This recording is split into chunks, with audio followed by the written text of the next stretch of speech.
आदरणीय दर्शकबिन, हामी अहिले तपाईँले देखाइरहेका छौँ यो गाईघाट जहाँ सेती मादी भएर आएको, मादी र सेती एक भएर आएको र यता त्रिशुली नदीको सङ्गम स्थल गाईघाट।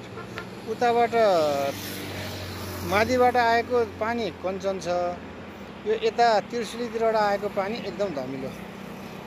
यो बेला त पानी एकदम कञ्चन हुनुपर्ने हो, तर के कारणले धमिलो छ?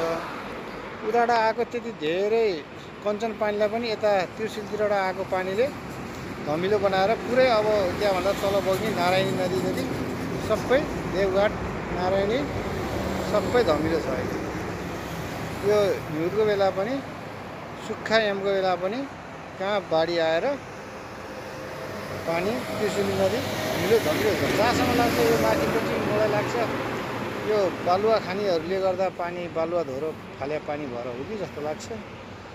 यसको सम्बन्धित निकायको कहाँ के भएको छ ध्यान जाओस्।